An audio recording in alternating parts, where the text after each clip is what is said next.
तो मैं उतना बड़ा पंडित को दे रहा हूं ना, नहीं तो मेरे पास तो 25 रुपया वाला भी पंडित है, आके करके चला जाएगा। और सोचो तुम्हारा आने के बाद से यहाँ किसको किसको क्या क्या समस्या हुआ है, जानते हो कि नहीं जानते हो?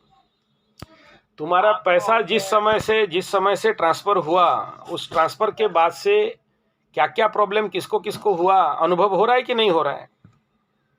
अनुभव हो रहा है गुरुजी। हाँ, इसमें समझाने वाला कोई विषय बिंदु नहीं है, ठीक है ना? देख रहे हो खुद, किसका एक पंडित, एक का तो अछूत हो गए, उनके घर में बच्चा हो गया तो शुभ बाधा हुआ, एक का कोई चला गया तो अशुभ बाधा हुआ। तो तुम्हारा पैसा आया तो मेरे जैसे आदमी का नाक बंद, सर्दी खांसी ठंडा बुखार, हाथ पैर दर्द, बैठा रहा 2 दिन। समझ में आ रहा है? तो ये सारे हैं क्या क्या बता रहे हैं, यही तो है ग्रह बाधा। और ग्रह बाधा कैसे आएगा? उधर से शनि बाबा डंडा लेके आएगा क्या? राहु उधर से आएगा डंडा लेके, भाई मत करो, पीटेंगे मारेंगे, बोलेगा क्या? ये प्लानेट काम करने देते नहीं है, ठीक है ना? सभी के साथ ऐसा होता है, किसका कम होता है किसका ज्यादा होता है, होना ही है, कोई नहीं रोक सकता। होना स्वाभाविक बात है, कोई नहीं रोक सकता है। परंतु आप अगर थोड़ा सा धैर्य रखोगे तो काम हो जाएगा, नहीं धैर्य रखोगे नहीं काम होगा। दूसरा बात क्या बता देता हूँ, और खुल के सुन लो मेरा बात। ये जो भी रुद्राभिषेक है ना, ये हर दिन नहीं किया जाता है, ठीक है ना? वो देखना पड़ता है कि आज शिव भगवान का उपस्थिति कहाँ है, कौन से तिथि में भगवान सदाशिव स्मशान में गोचर कर चलते रहते हैं, कहाँ माता रानी के, कहाँ पर और शिव जी का परिस्थिति स्थिति रूपक सब कुछ देखना पड़ता है। तिथि लग्न वार और तुम्हारे डेट के अनुसार कौन सा सूट करेगा, इतना सारा निर्णय करना पड़ता है। तिथि निर्णय, लग्न निर्णय, मुहूर्त निर्णय, तुम्हारे अनुसार कौन सा दिन में होगा, सब कुछ निर्णय कर लेने के बाद जाके रुद्राभिषेक या फिर कालसर्प निवारण। ऐसा नहीं कि कभी भी गया कहीं भी कर दिया, कुछ भी कर दिया, उसमें वो खास रिजल्ट नहीं मिलता, ठीक है ना?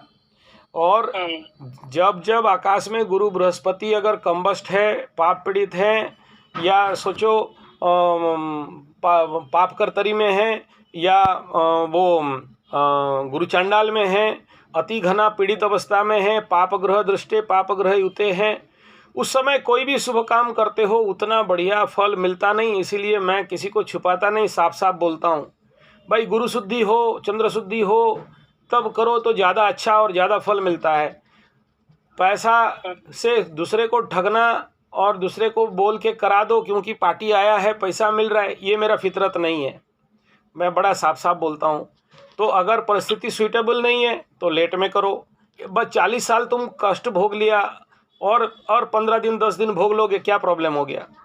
लेकिन करके ठगने से अच्छा है नहीं करके सच बोल देना, हाथ उठा देना, पैसा भी दे के रिटर्न कर दो, और नहीं तो फिर इंतजार करो उस सही समय का, वो जो निर्धारित समय है उस समय में काम करो। इसमें अगर पंडित भी करता है तो पंडित को भी दोष लगता है। ऐसा नहीं कि पंडित ठग के तुमको बोल देगा कि इतना तारीख को कर लेंगे, चलो हो जाएगा, हम पंडित हैं, ताड़ देंगे, मोड़ देंगे, उखाड़ के रख के उल्टा देंगे, तो पंडित को भी दोष लगेगा। ये मत सोचो कि पंडित बच के चला जाएगा, इसीलिए तो भोगत रहे आज पंडित लोग दंड, ठीक है? तो ये निर्णय ऐसा है कि या तो you wait for that good time, क्योंकि सारा खेल लग्न मुहूर्त का है। सही मुहूर्त सही लग्न नहीं है वो काम का मूल्य नहीं। दूसरा शुद्धि का है। तीसरा ये है कि अगर तुम करने आए हो और ग्रह बाधा देते हैं, तुम्हारा रुद्राभिषेक में तो इतना बाधा, मेरे को एक जिंदगी में सबसे पेचीदा रुद्राभिषेक 55 ब्राह्मण और कम से कम 3 महीना तक कोई हाथ में नहीं आया, और आखिरी में मैं जब सबका बात नहीं मान के खुद ओवर क्रॉस करके किया तो 4.5 घंटा तक बेहोश। लेकिन ये सब कोई समझेगा नहीं, सुनेगा नहीं, बोलता है पेमेंट दिया तो काम करो। समझ में आ रहा है ना? तो भाई 3 घंटा हाँ होता है, जो जो जानता है उसी को पता, जो नहीं जानता उसको कहाँ से पता है? समझ में आ रहा है? ये होते रहता है, ये सब आम चीजें हम लोगों के जिंदगी में, ठीक है? जब बोल रहा हूँ तो देखो घंटी भी बज रहा है ठीक है? हाँ, तो ये निर्धारण तुम करो जैसे बोलोगे।